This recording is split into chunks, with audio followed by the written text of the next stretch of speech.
Welcome to Delingpole, a Breitbart.com podcast. Here is the podcast host, James Delingpole. Welcome to the Delingpole podcast with me, James Delingpole, and my very special and exciting and unexpected guest. He's back for the first time since our legendary podcast. I'm back. A few months ago. Now, do you remember Baz Shemirani? Sebastian Shemirani. I thought he when I interviewed him last time, he was. Were you still at Eton? We just finished. You just finished, and I thought some people would like you, but a lot of people would think you were a complete sort of far too clever for your own good, an annoying. No idea where they get that from. No, but some people might have thought that, and I was quite surprised by the reaction, which was not get him off the show and never have him back. It was like, yeah, this kid, he gives us hope for the future. He has swallowed the red pill, and perhaps he will be handing out red pills to other people. Is that your mission? Now, since I last saw you, you've gone to university. You've started at university. I'm at university. So tell me, have you become transgender yet? I'm still deciding which gender to transition to, but right. There's a big variety these days. But was there any danger when you went to university? Because I know what a corrupting effect academe can have on the young. Well, I mean, whatever I read or whatever I'm told, I always just question it, because I don't necessarily stand by stuff just because it's on the side that I like or the side I don't like. I feel that would be cheating myself. So whatever they say, I filter it out with whatever intellect I can muster. So I don't think, for me, there was a danger of that, but perhaps, I know this, for people that I know, sometimes they're told things and they do just believe them without any justification. What do you reckon that is? Do you think it's that generally when you're about 19, you just want peer group approval, so you go with the flow? Or do you think it's because your frontal lobes haven't formed, therefore you're not really capable of... I think it's university lecturers abusing their position of authority. You go into a university with the assumption, the correct one, that people know more than you, and they're going to offload knowledge onto you, not the other way around. But the problem is knowledge that's just objective fact and then personal opinions about that knowledge are two very different things. And so when these lecturers tell people their own political narratives as if it were just the same quality and authority as other knowledge that you can find in a textbook, then these kids just lap it up. So I think the problem is actually people abusing their authority and not giving kids who haven't had the chance to think about what their own opinions in the world are. They don't get that chance to develop because they're told what to believe. This is a question that you probably can't answer, but I'm going to ask it you anyway. Do you reckon that the standard of education you get in a university now is better or worse or the same as when I was at university, how long ago, 30 years ago? Oh, wow. Or when Evelyn Waugh was at Oxford. So. Well, I mean, I have no perspective whatsoever. What I do know is that they don't really teach you... In my classes so far, I haven't been provided with something... Apart from philosophy, in which case it's all just arguing, I haven't been given, here's one side, here's the other side, let's talk about it. It's often, let's see what this political philosopher thinks. And then the counter-arguments will just come in as notes on the end. But instead, it'd be much more exciting if they taught the politics, the political philosophy course that I'm doing, if they taught that as an argument about different topics instead of just... So at the moment let's do a session on Marx, a session on Kant, a session on Locke. Instead, it'd be interesting if they did a session on the state of nature and a session on political freedom and authority, and they gave all the arguing. Because you want it to be an argument. You don't want it to be what this guy said. You want it to be what everyone said against everyone else. And that's not how they teach it at the moment. You're at the LSE, aren't you? I am. Yeah. And the London School of Economics does have a reputation for being slightly left of centre, would you say? Yeah, it does. and so when they taught you the Marx course, what was that like? How enthusiastic were they? Well, I thought they were actually much more enthusiastic than in the previous couple of lectures. I'm not sure anyone else picked it up, but the lecturers were really going for it. And fair enough, if they want to be interested in a particular thinker, then that's their prerogative. But they did seem very enthused by the fact that they finally got to talk about Marx as opposed to Locke, which is funny. Did they tell you that the main problem with communism is it hasn't been tried properly yet? We did, and we did go over that. And they're not they're actually quite good lecturers, I have to say. They were very unbiased. They were enthusiastic, but they didn't let it get in the way of what they were saying. Right. So in their defence, they were very good at giving a nice objective view of Marxist thought. Right. And who are the previous ones that they were doing? That We've they were done less, a lot. less excited about. So we started at Plato, and we've gone Plato, Aristotle, and we've slowly trudged our way through all the way up to Nietzsche is next. Right. I'm afraid I haven't studied nearly enough philosophy, so I don't know who are the philosophers I probably like and who are the ones I hate, apart from Marx. I like Aristotle a lot because I see in him a lot of conservative kind of attitudes towards the state. The state being something that's organic and bottom up, and something that you examine how it is before you start thinking about what you want it to be. Whereas Plato is the obviously the thinker that came before him, and Plato kind of had this abstract view of what the state is, and then wanted to move society to be his abstract utopia. I've heard it said that Plato is the kind of proto-leftist. It's very unusual. I mean, he talks even stuff about wanting to break up the family unit and not have. So he'd have been really happy in under Stalin, under Hitler, and any of those. It's quite unusual stuff. I think with a lot of these political philosophers, when they come up with their conceptions of utopia, what they're really doing is they're megalomaniacs, but they lack the social abilities to climb the real ladder. So what they do is they write their books or they give their lectures, and they give this illustration of what they want society to be like, kind of like someone who's absolutely bonkers writing a novel instead of enacting what they want onto the real world. So if Plato had been a Machiavellian politician, maybe he would have got that done.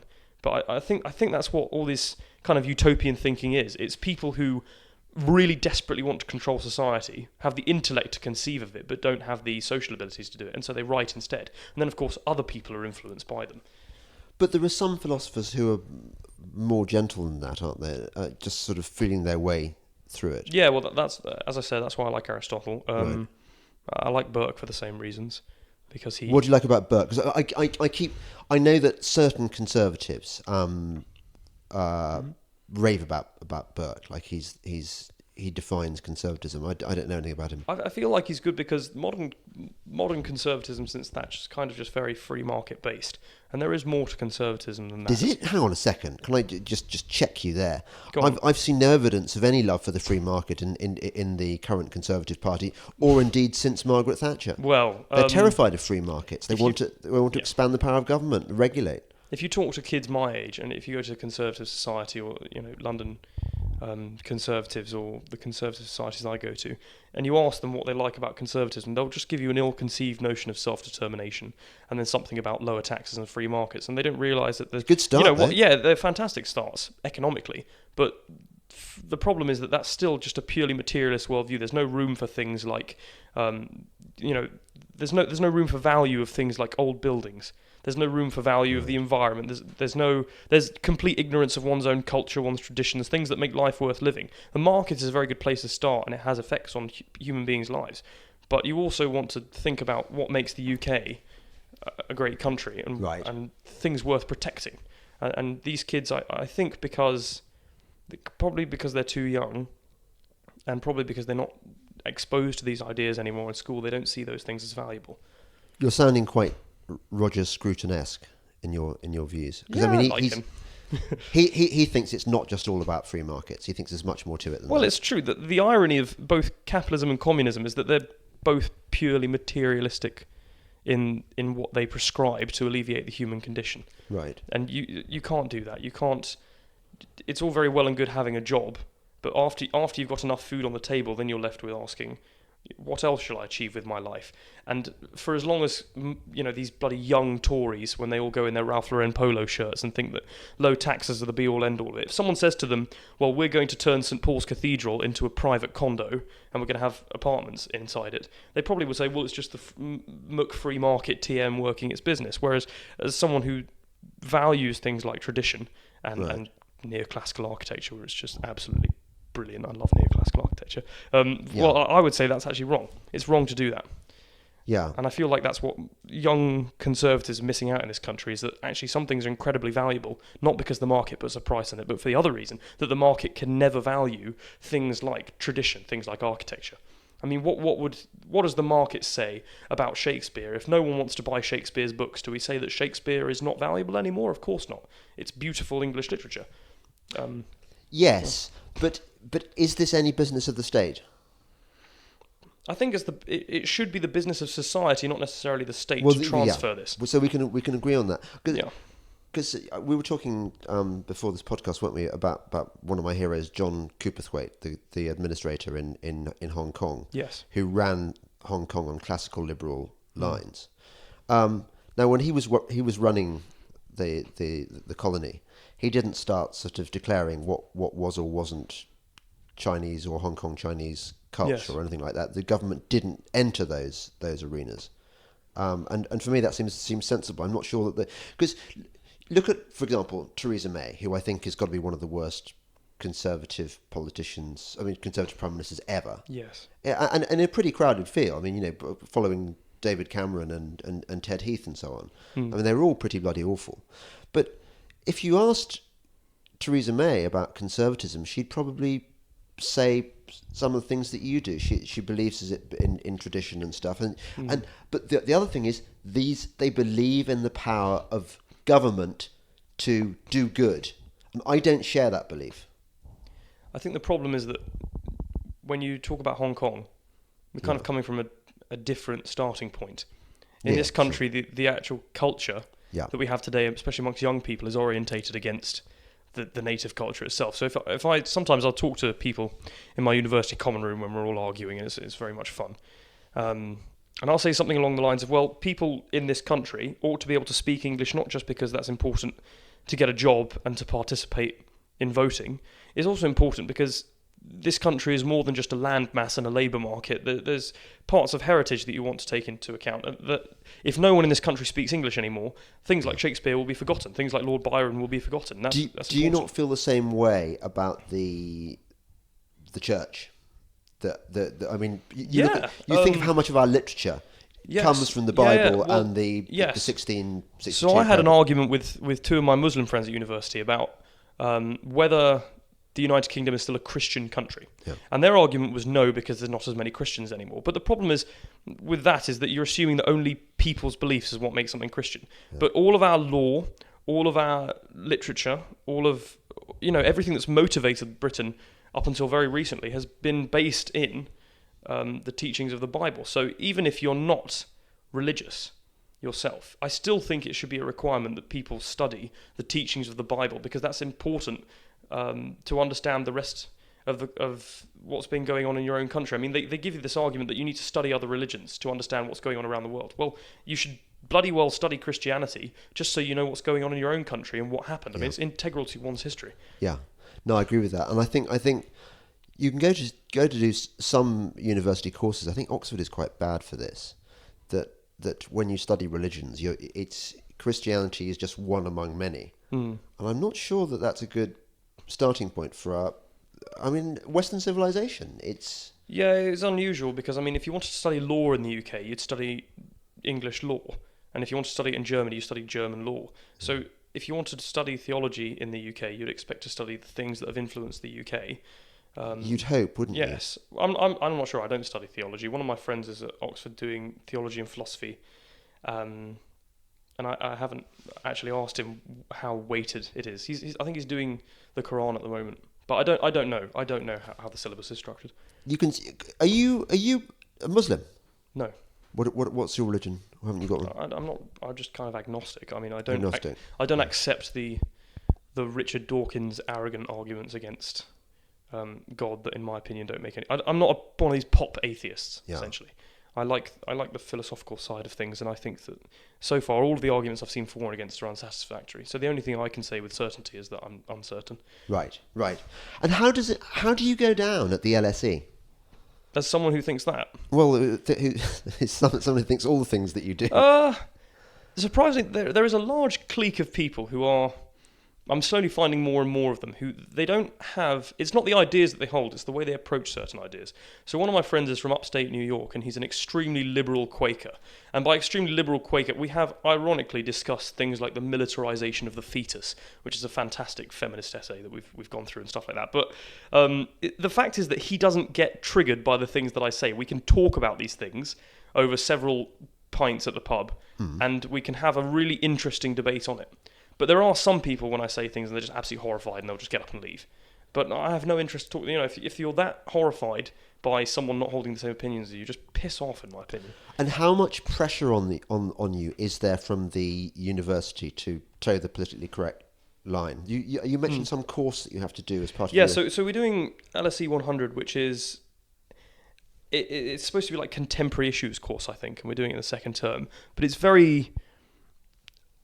I mean, I don't think I'm doing anyone a disservice when I say they're probably ardent Hillary voters in the full, I'm with her sense. And what sort of things do you do on this course? So we did populist rhetoric. We did analysing some Donald Trump adverts and proving that they're all racist.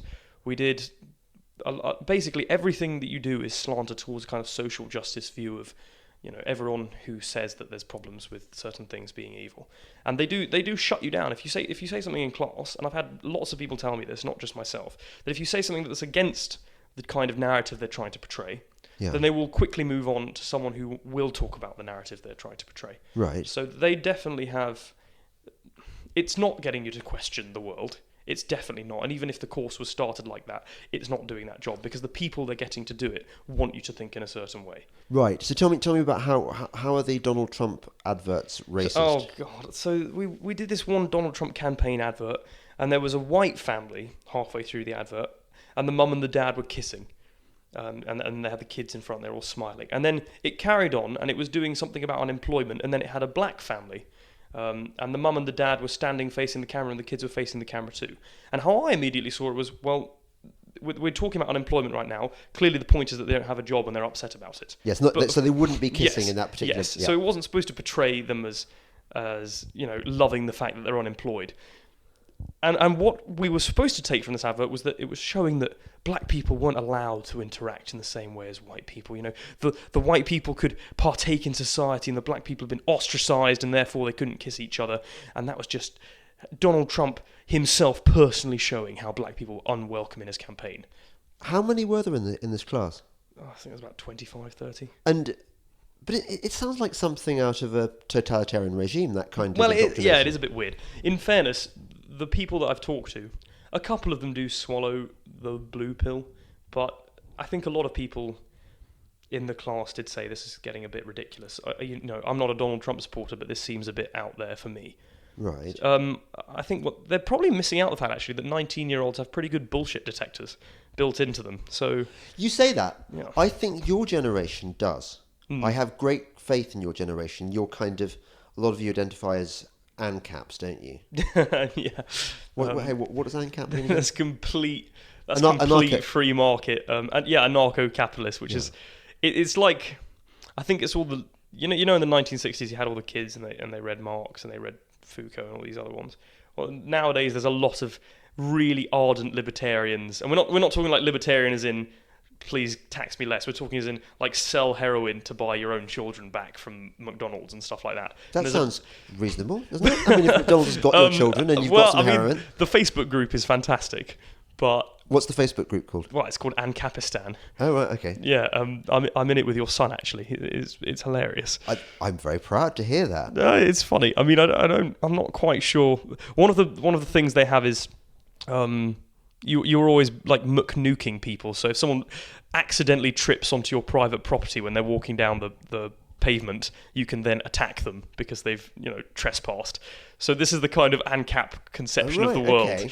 But this is the kind of thing that kids like. They like having a really weird idea and running with it. And I don't think there's anything wrong with that because then they grow up, they get a bit more mature, and they combine this slightly autistic worldview with a slightly more mature understanding of the society they're in, and you get some good literature out of it, which is not a bad thing.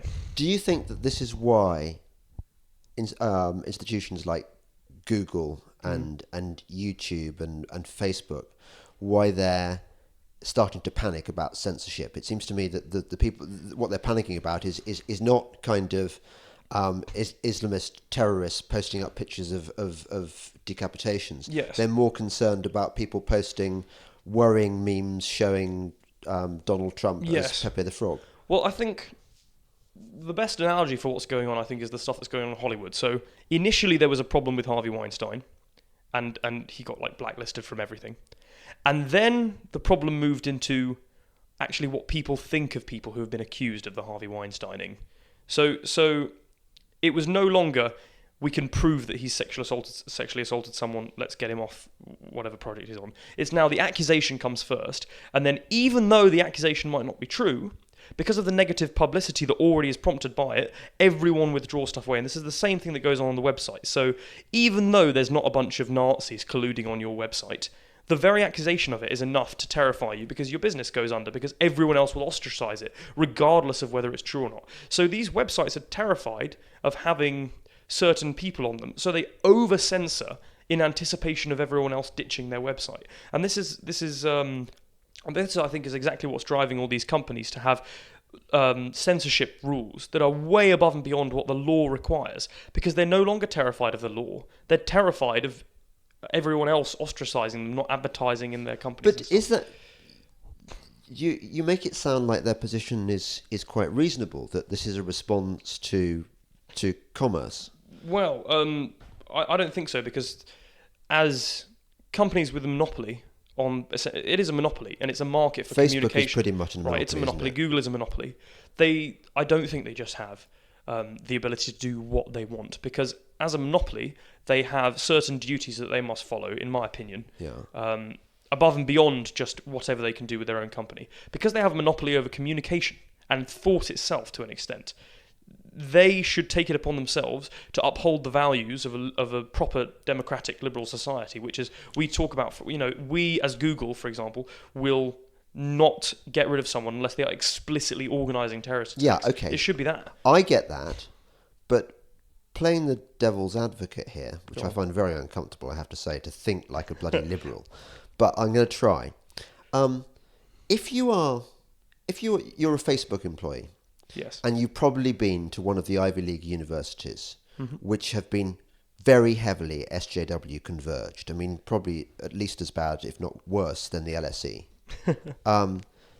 You think that your view of the world is the right one, and that these people, like ANCAPs, like yourself, or whatever you call yourself, yes, are sort of teetering on the brink of racism, that you're sceptical about things we should all accept, like transgender issues. I think we're well beyond that point. Yeah. We are not just sceptical. So these people would think that you are actually dangerous subversives, yes, whose views were better not represented, and that oh, by the way, it might offend your advertisers, so we'll use that as the excuse. But surely that's how they think. They genuinely think that their position is the neutral, reasonable... Oh, yeah, but that's the thing about everyone. Everyone always thinks that they're correct. Everyone, in their own ideal society, whether they'll admit it or not, would be a dictator. Because why would you need anyone else to have the vote when you're always correct? The thought experiment that I've taken to doing whenever I think about any policies whatsoever is, how would I feel if the other side was in charge? And that seems to be something that really helps, because everyone always conceives of themselves as being the ruler when they give themselves all of these complete powers to do whatever they like. So you should always ask yourself, how would I feel if the other side was in charge, my absolute political enemy was in charge and had all the powers that I want myself to have? Well, in a dictatorship, you wouldn't feel very good. In a place where only the opposition can control political discourse, you wouldn't feel great. But in a society where you have free speech, it's a level playing field.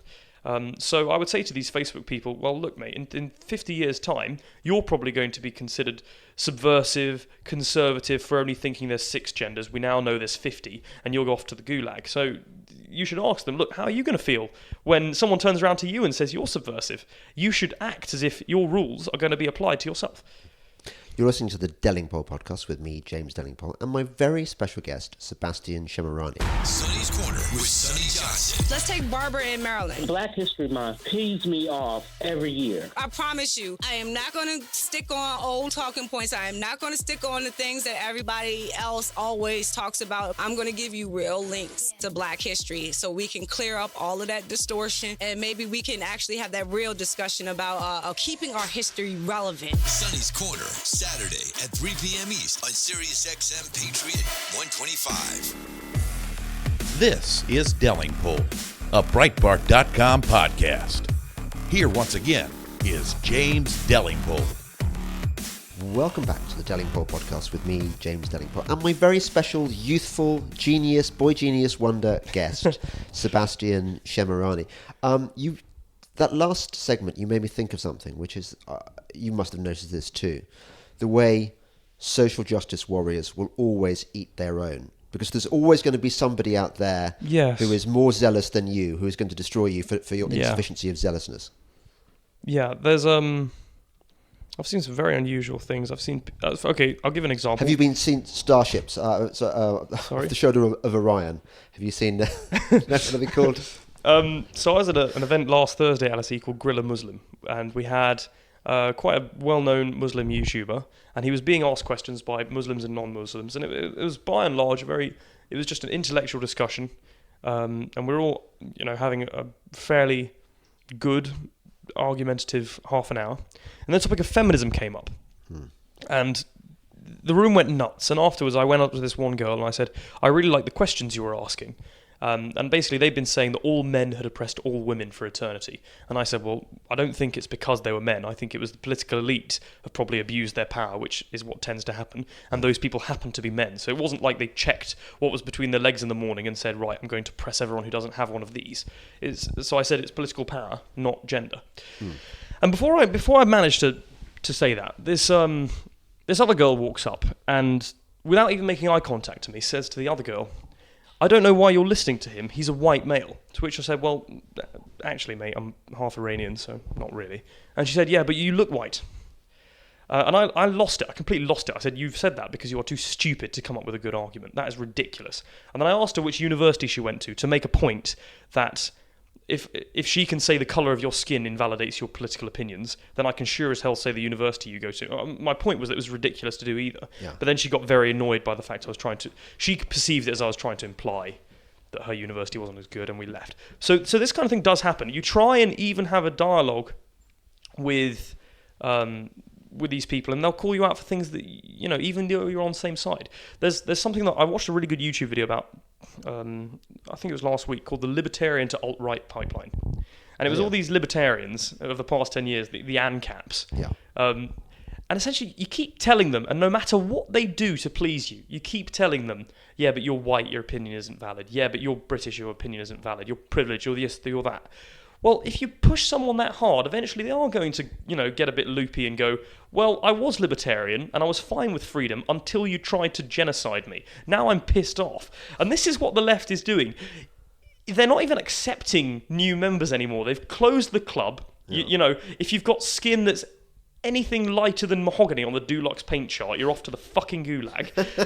and now, what do you expect? What do you expect these kids to do? Of course they're going to go against you. You're not letting them in. So this is what the left is really doing. Instead of being, not even based on economics, old Marxist stuff, class warfare. We've got poor people of every colour, so it can apply to everyone. But this new stuff about oppression and power and prejudice and blah, blah, and skin colour, you're automatically excluding people before you even ask them what their opinions are. Yeah. So yeah, you're right. They do eat themselves. Big time. Have you got on to Derrida yet? And Foucault and these people? No, we haven't. I think... Not in the first year. I'm not sure if it comes up in the subsequent years. The reason I ask is because I've been trying to make sense of the current the intellectual currents which have created the crazy world of political correctness. And obviously, we've got the cultural Marxists, Max Horkheimer, and the Frankfurt School generally, and they sort of rewrote Marxism slightly so that instead of it being about sort of workers versus capital, they broadened it to mean different power groups with different levels of privilege. So white versus black, man versus woman, and so on. Which is why we've got the current identity politics. But at the same time, we've got that cultural Marxism cross-breeding with the relativist view of the postmodernist French philosophers. Yes. Have you got any thoughts on that? I mean, I sorry, it's a bit of a big question, but I get so upset by the way that the kids seem to be taught at university today. It seems to be about anti-thought. It's about a new way of seeing the world, which has nothing to do with empiricism or facts or logic or anything. Well, I'm only in first year at university, and so far they haven't They haven't done too much of that. But when you said, have I got any thoughts on that? I think the point is you're not supposed to have any structured thoughts whatsoever. Because for these, post-structuralist philosophers, I think the whole point is that any narrative you have, any discourse you have, regardless of whether you mean to do it or not, is immediately going to ostracize some groups. So any technical language, even logic itself, logical argument, you're ostracizing people who haven't been exposed to that or don't understand it. You get that. I've seen that Yeah. in the US. Yeah. You get black people saying that mathematics is racist. Yes. So this is the extreme version of it, is when they try and apply this bollocks to science. Yeah. So they will say things. I think there's a really famous case of this.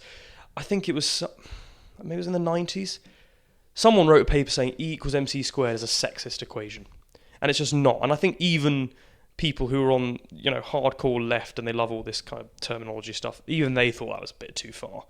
But the problem is that when you've got a system, or when you've got rather just a collection of diffused thoughts, and you refuse to accept even logical argument because you think that's oppressive, well then you actually deny yourself the ability to do anything positive, because the moment you come up with a good argument for what to do, you can just deconstruct it, and someone else in your movement will say, well, that's still racist, that's still sexist, that's still oppressive.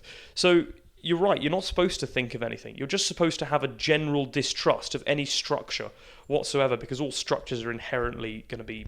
But also, but more than that, people. You have distrust of truth itself. Truth is a malleable concept. It's facts don't matter if you're on the left, do they? If you're a member of Momentum, it really doesn't matter whether you tell the truth or not, because that's not the objective. The objective is ultimately to win. Yes. So this is the strange coalition between the kind of 1960s philosophers that we were talking about earlier and the social justice warriors today. Now, postmodernism, I think Lyotard puts it as, is it decline? No, incredulity. He says incredulity towards meta-narratives, a meta-narrative being something that you use to explain the world. So you can have the meta-narrative of Marxism or libertarianism, or just basically any system of thought that you use to decide on everything else in the world that you come into contact with. Now, postmodernists completely reject all meta-narratives, because any narrative you choose is going to be oppressive to one group of people or ostracize someone. But then the social justice warriors, of course, they do have a very strong narrative, which is that there's oppressed groups and you need to free them. And this for me is the hardest thing to get my head around in this kind of philosophy, and I don't think you can, because on the one hand you're supposed to disagree with everything that's a narrative, but on the other hand you're supposed to really heavily appreciate that your be-all end-all of existence is to free people from oppression, which is a narrative.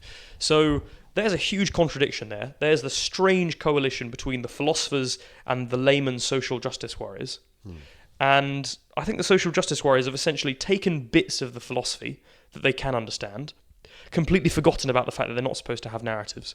And they've just created this vernacular of, oppression and classes and blah, blah, blah, because it sounds technical, when in actual fact they're not even using the philosophy properly, and throwing it at whoever's white or rich or whatever else. Have you seen the? In a way, you're going to be my substitute for Jordan Peterson, because I've asked. I'm honoured. I wanted him to be on the show. He doesn't reply to my email. I think he's got something about me. I'm working on this, but he's resisted so far the temptation to come on the show. But presumably you've seen the Jordan Cathy Newman. Oh yeah, debate. of course. I think everyone's seen No, that. okay. So here's one of the things that really maybe this is just one of my particular bugbears, but Cathy Newman got a first Mark Hugh in English from Oxford. Now she's 10 years younger than me, and I'm wondering whether the generation that came after me was the beginning of the end, or whether it was going on even when I was there. But more particularly, what worries me is, how can you come away with a first-class degree from arguably the best university in the world? Well, I mean, I'm a bit biased. Yes. And yet reveal yourself to be so incredibly stupid, not just stupid, but actually incapable of logical thought, as Cathy Newman revealed herself to be in that interview. That was, for me, the most shocking thing, that you can have the best education in the world and not be able to think. Over to you. Well, I suppose if you ask yourself, there's probably a lot of doctors who come out with the exact same views as Cathy Newman. The problem is that I'm assuming what she was receiving in education in English was not how to think clearly. I bet she did the literary critical theory Yeah, course, possibly, for but example. I'm sure engineers come out with opinions like that. Actually, no, engineers are famously not like that, but there's probably a lot of fields where people come out very educated in their subject because they've been compartmentalized into thinking like this. Their opinions on wider society, which they weren't taught to critique unless they did a specific course, they just take like everyone else. So Cathy Newman, while she has a first at Oxford, and that sounds very intellectual, she probably's got no better an understanding of what's going on in the world than the average Joe on the street. But I see that. But I suppose what I'm trying to get at is how can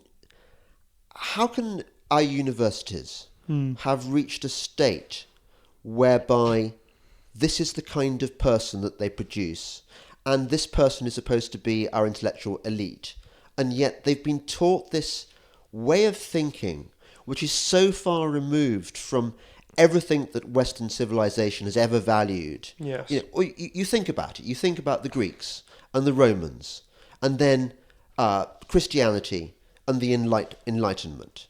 Our culture is a product of all those ways of thinking, and you've got Aristotle teaching us how to categorize things or whatever Aristotle taught, and so on and so forth, coming into the modern world, and then suddenly you get this year zero about the time that Cathy Newman went to university, and suddenly she gets taught this way of looking at the world, which is it's as random as if you were to say to judge everything via the colour of red. So how well does that fireplace I'm looking at accord with the colour red? Well, really quite badly, because it's white and creamy with marble on it.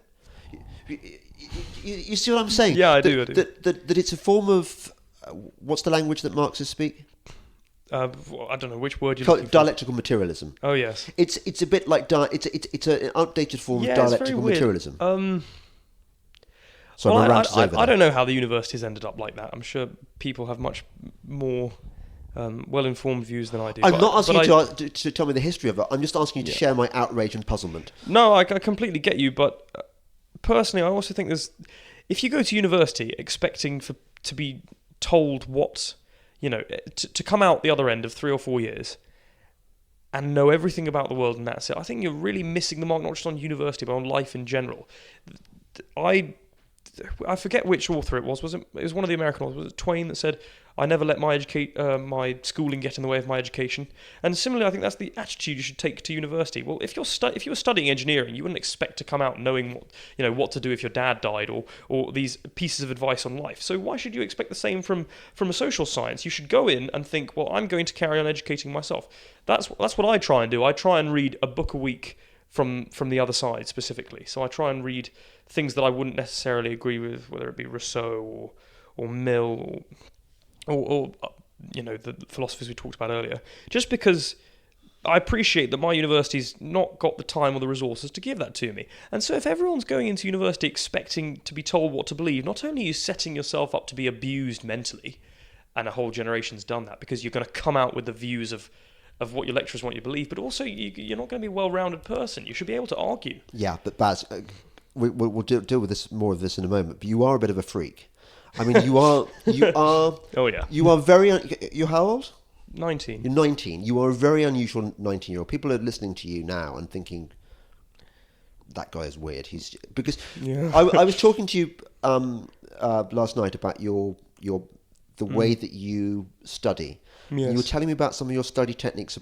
Just tell me briefly about how you learn to read faster. Oh, well, when you read, I'm sure someone's going to pick this up and go, well, that's not true, but this is what I found. When you read, you tend to backtrack with your eyes physically onto previous words instead of just looking at the one word that you're looking at the moment.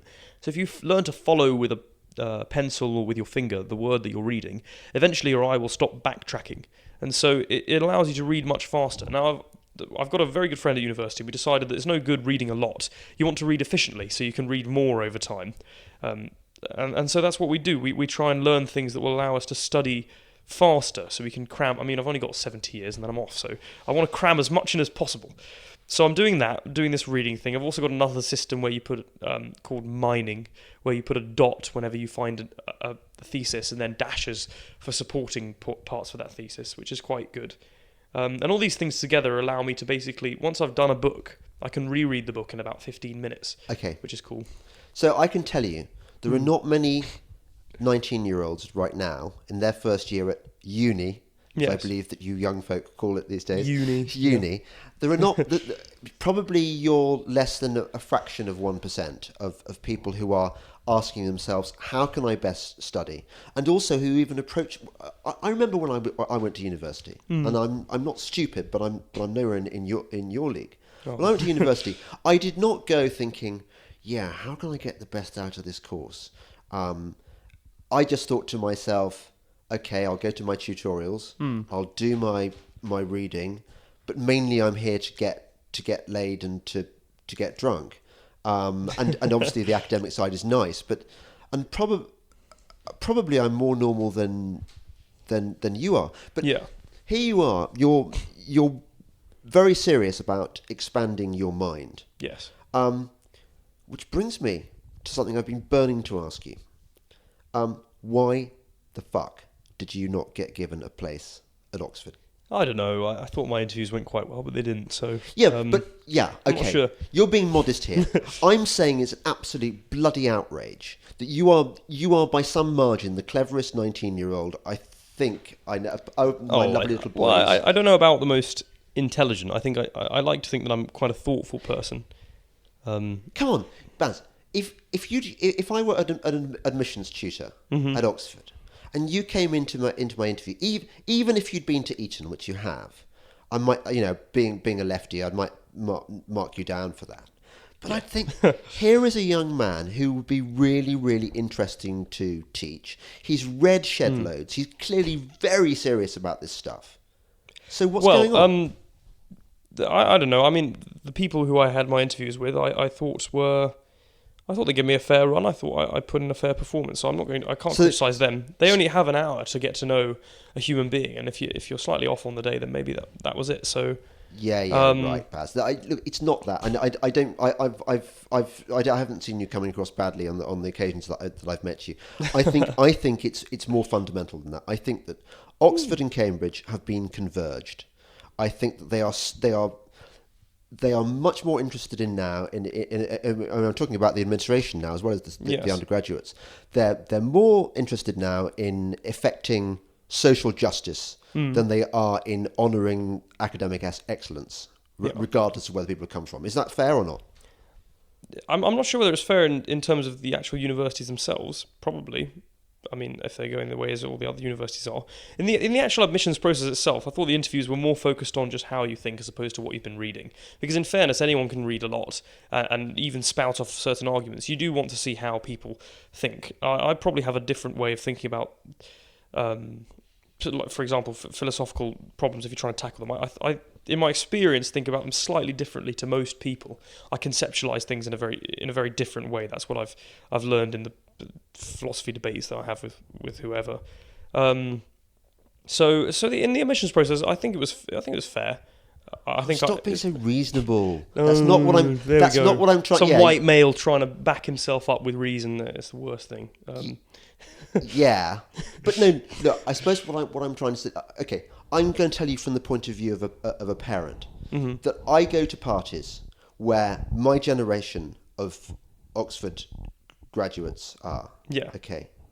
And the conversation you often hear, I remember I first had it about 5 years ago when somebody told me what university an Oxford contemporary told me what university their child was at. Yes. And they said, a non-Oxford university. And they said, it's not like it was in our day, And it's absolutely bloody true. They really do discriminate against privately educated kids. Now, they do.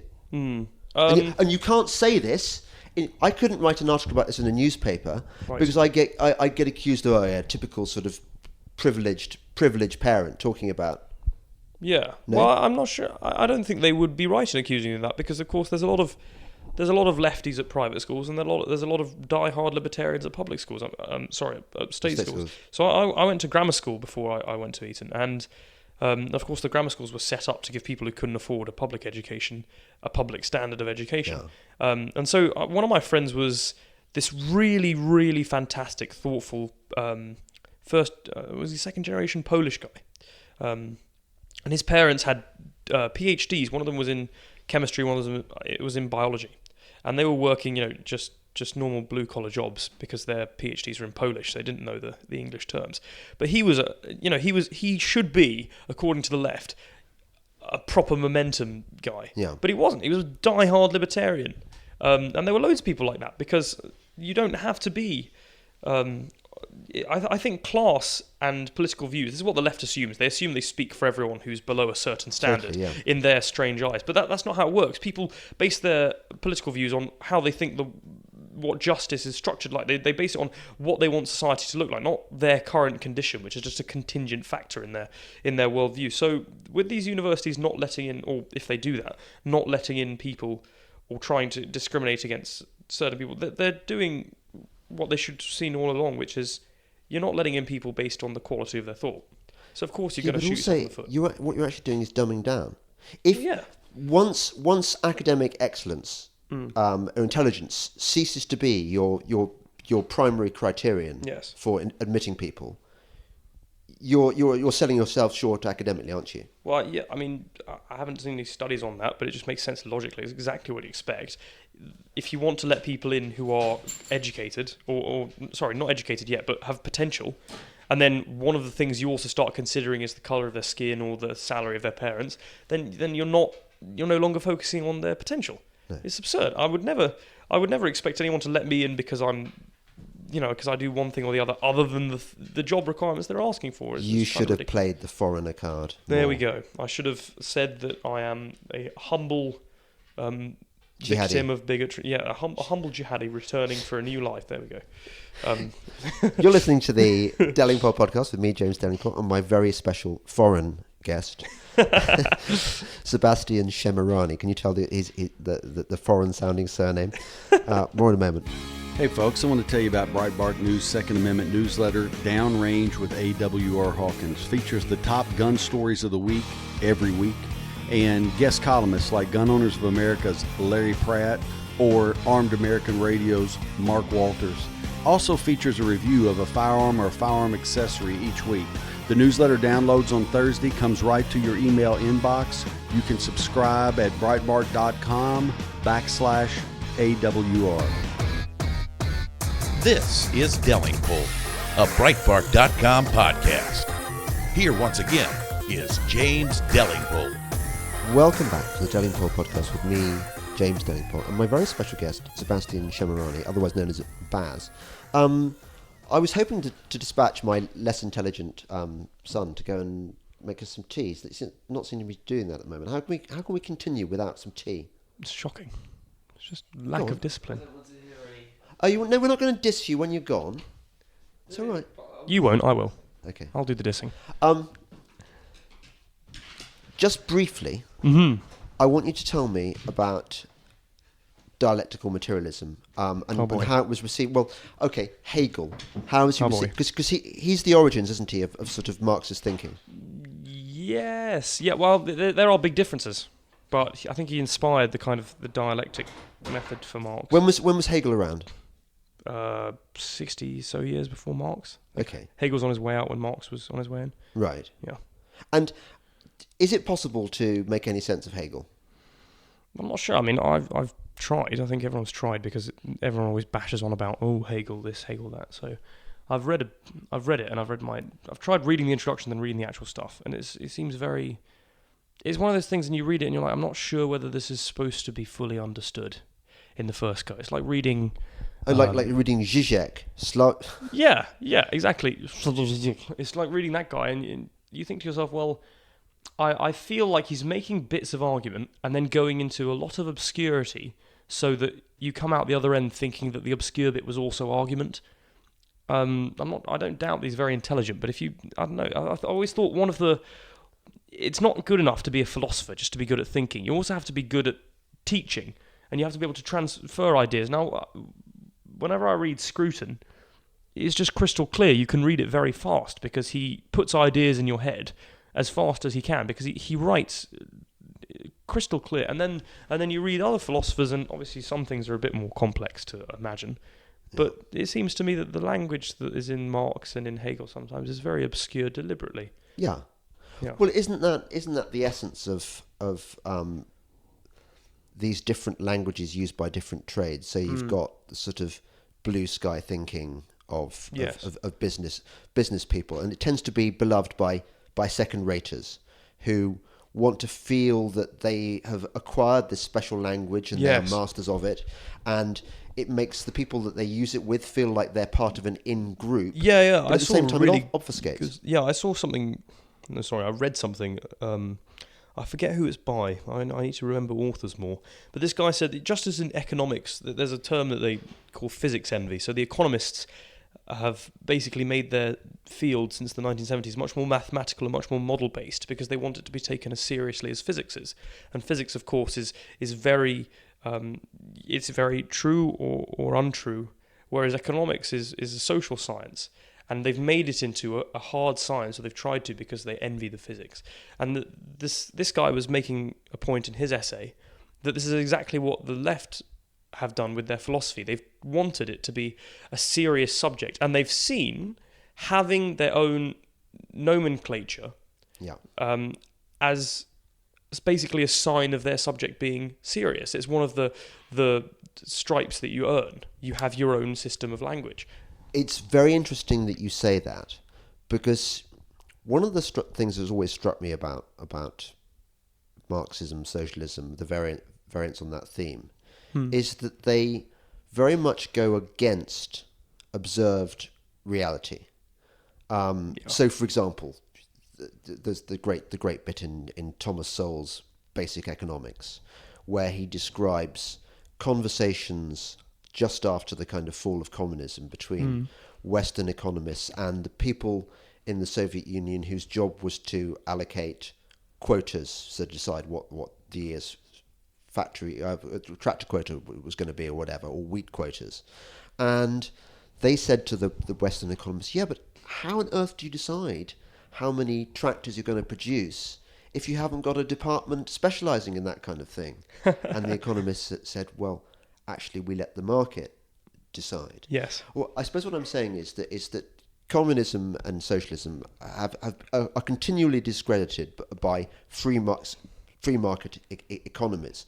So one of the things that the left has done to try and counter the fact that reality is against them, that the facts of life are conservative, is it has tried to formulate this philosophy which suggests that their worldview is scientific, that there is a science to support left-wing views. I think that in creating their own terms for talking about power, prejudice, redefining all of these standard terms and basically making their own language, what they do when you have an argument against them is, if you have an argument with normal English words, you will argue and someone will feel like they can critique you because you speak in the same language.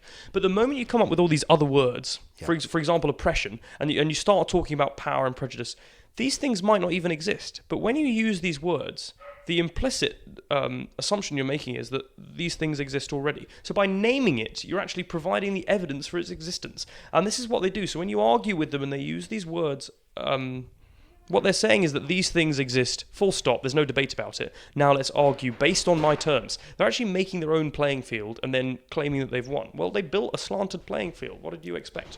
So that's cheating. I think straight up, that's the word I always use for it. It's cheating. You can't redefine the English language and then use that as evidence for your worldview being correct. Right.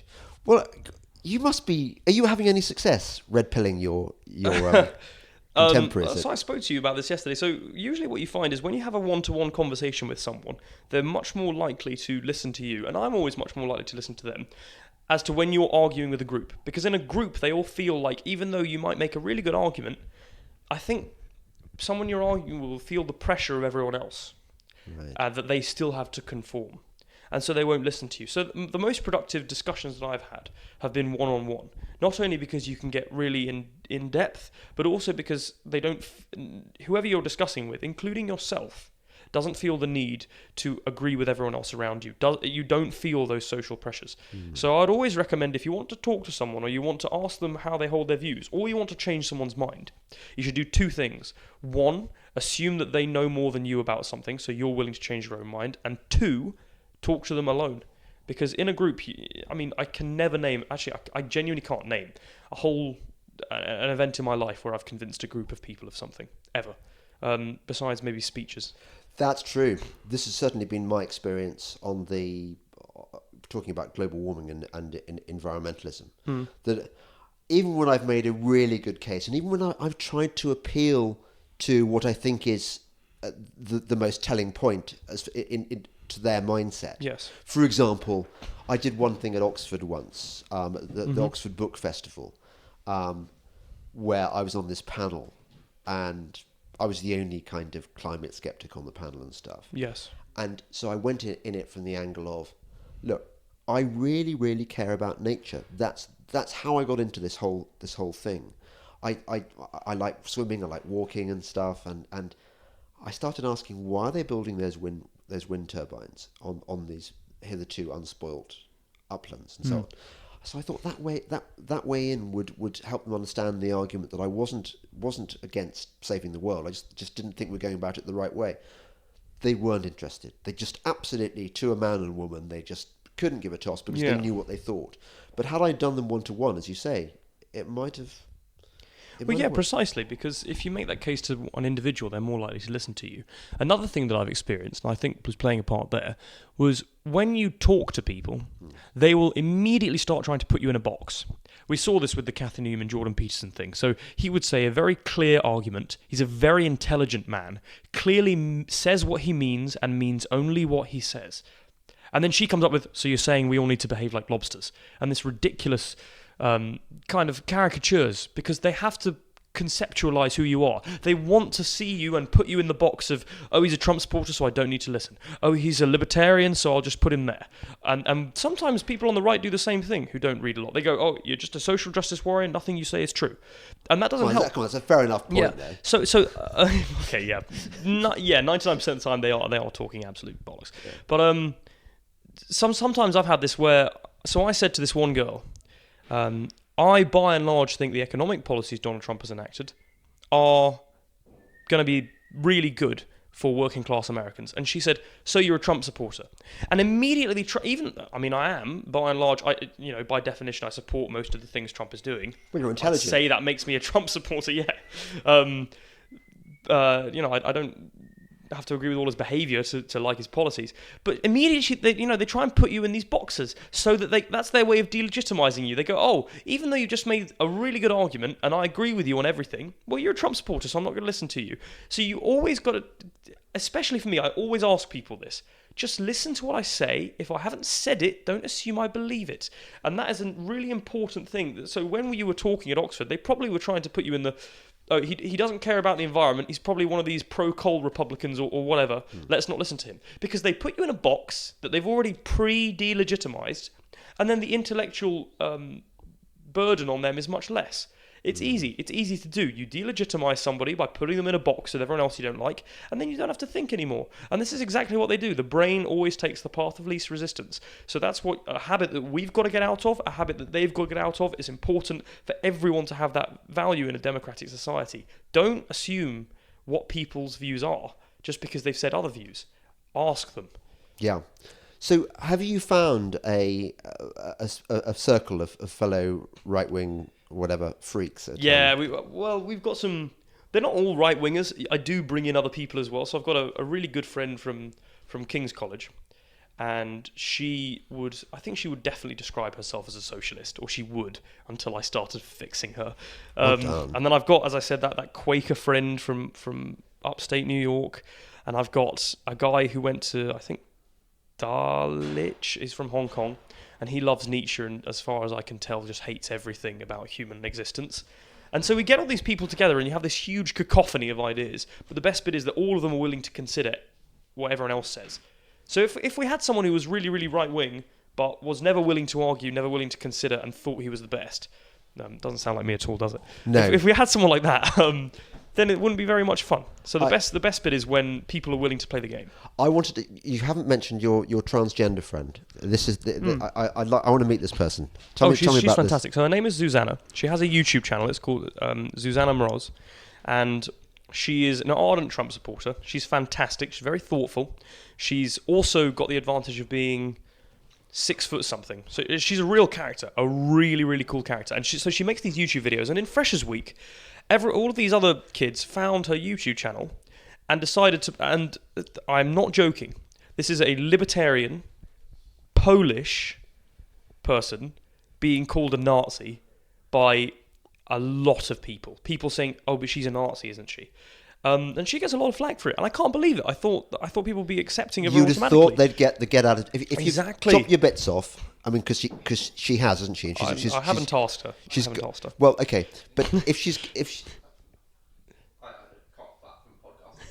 That's like not the right thing you talk about. Like actually cut that out of the podcast. Yeah. Okay. You honestly don't. All right. I think we'll get a shot for that. Well, okay. Yeah, you're about to say, all right. Well, Vince. Cut the bit out from chop your bits off, and we'll carry on after that. Okay, yeah. So you'd have thought that being transsexual would be the kind of get out of jail free that would enable you to have whatever opinions you want. Well, yeah, I would have thought that kids would be would at least realise that someone's not going to be a bloody Nazi. But this is, I talked about putting people in boxes. This is easy for them. They go, well, this is a Nazi box. We'll put her in the Nazi box. Now we don't have to listen to her views that are mildly right-wing economically. That's it. And they don't do any more thinking after that.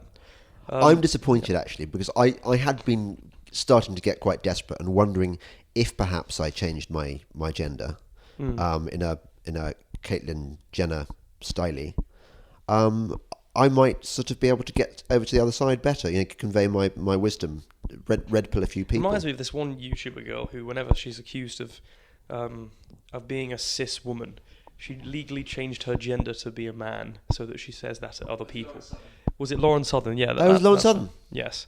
Which is quite funny. I've seen the famous clip of someone saying, well, you're a woman, and she says, no, I'm a man, which is funny. Oh, I'd like to see that. It is good. It's a funny clip. It's one of these things that you're like, I don't think 150 years ago anyone foresaw this. H.G. Wells can write as many novels as he likes. He did not foresee this level of irony. Yes, tell me, why... I mean, you're young. You've only lived 19 years. Mm-hmm. So your concept of time is much more... your minutes last longer than mine do. Yes, they do. But if you're noticing how quickly this shift has taken place, I mean, why has it happened so quickly? Why has it happened so quickly? What? Because I reckon the world is a gazillion times weirder than it was 5 years ago. I reckon there's a number of factors. I think the biggest thing that I'd say it's a lack of dialogue between the past, the present, and the future. Usually, that's Burkean. Yeah, it is a bit. Yeah. It is a bit, isn't it? I think it's that these kids are growing up and they don't have a conception of what real traditional British values are anyway, because their parents didn't really tell them. Because they were embarrassed. Yes, and then at some point along the line, someone went off to fight in Europe, and then came back, and then something strange happened where these values just got completely obliterated in 1 or 2 generations. So it seems to me that usually social change will be very slow. But I think, so that's the main thing. I think it's a lack of dialogue between the past, present, and the future. You also get that with social media. All these kids today get their political opinions from 60 minutes or 60 seconds in most cases from a BuzzFeed video or something like that. And regardless whether they admit it, they do. Oh God, it was that website that used to do quite well and isn't anymore. It's very, it's in the same category as the failing New York Times and all that. It is, but yeah, that was quick. Talking about accelerated culture, I'm old enough to remember when BuzzFeed was a really coming thing and had these things called listicles that everyone did and quizzes. Yes. But it's over now, isn't it? Well, it's very... I think they're... I don't want to gloat or anything. In fairness to them, they've done something fantastic. They've made their own market. They've basically mass-marketed, along with all the other very strange millennial-targeted media websites like Now This and Huffington Post. They've mass-marketed all these ideas about racism and prejudice. They've made them real, and now they report on them. So what they've done is, they've first of all said, these things are really important, let's talk about them. And then they've said, we're the ones that talk about them, please listen to our shows. And the kids have lapped it up. That's a really good insight. Yeah, I'm not sure whether they meant to do it, but from a business perspective, pretty smart. Yes, but you say that, but why did they have so many redundancies the other day?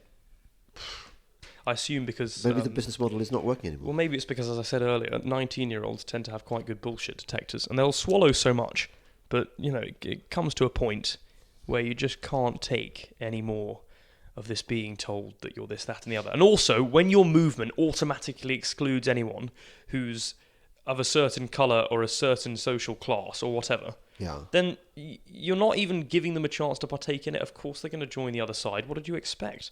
It's nuts.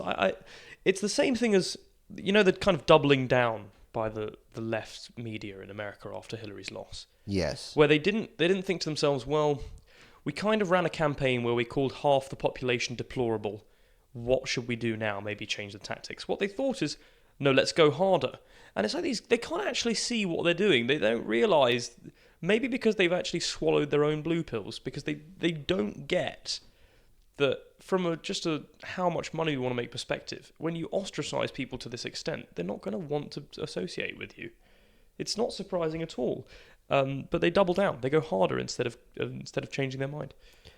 Yeah, but that's because conservatives are from Mars and liberals are from Venus. I mean, Venus. You have just assumed the genders of conservatives and liberals, so you're going to the gulag, you bigot. Sorry. Yeah. Yeah. Gosh, and that was completely unconscious. But I guess that. There we go. What is it? No. Internalized. There it is. It's internalized. So when you consciously say, I don't agree with you, it's because you've been socialized and you've internalized those values. So there we go, James. You are a bigot on the inside. That's a version of false consciousness, isn't it? Yeah.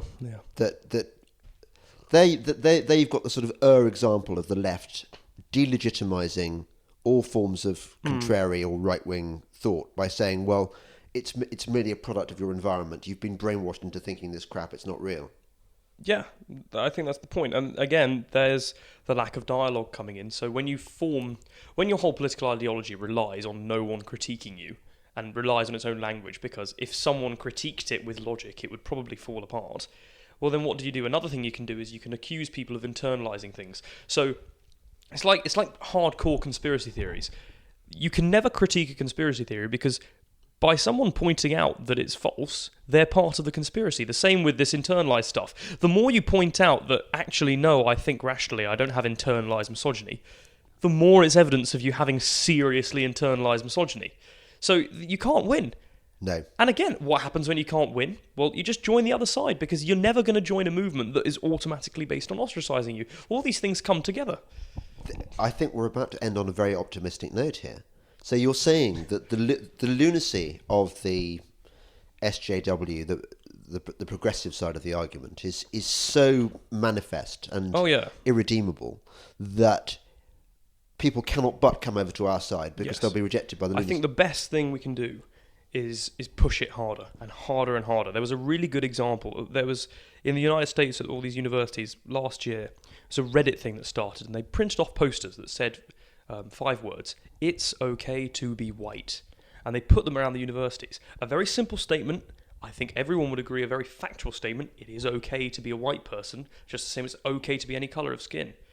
And what did the liberals do at these universities? They went nuts. They tore them down. They said it was racist. CNN even did an expose of why this thing started on Reddit, which was to show that liberals are nuts.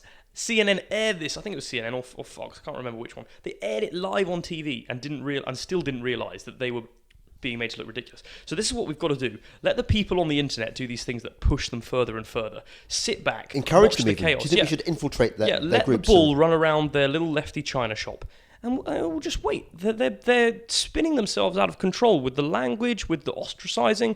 Everything will happen, and eventually it'll reach a point where they destroy themselves. And who will be left over? It'll be these kids who are 25, 26 years old, have no idea what to believe anymore, and we'll say, aha, have some lock, and that'll be fine. Oh, future Prime Minister Baz. You flatter me. No, be good. Be our leader after Jacob Rees-Mogg. You'd be the perfect. That is really, really nice compliment. As long as I can disseminate some ideas and critique some ideas, then I think I will have done my bit. That would be my goal in life. It's not necessarily to lead things, but to make sure that the ideas that the leaders have are sensible. Would be the ultimate honour for me. Oh. So thank you. Well, thank you, Baz, for coming back to the show. You're listening to the Delingpole podcast with me, James Delingpole, and my very special and exceedingly promising and potentially world-saving friend. Oh, I have a point out. I did make a Twitter account. So my Twitter account is called Seb versus the World, after St. Athanasius. I'm not sure anyone's familiar with. But not as in St. Sebastian. No. And the YouTube channel will come because I'm sorting on some videos. But go on my Twitter and then I guess you will get updates once I finally have the time to put these things on the internet. Excellent. Okay, thank you. And that's goodbye.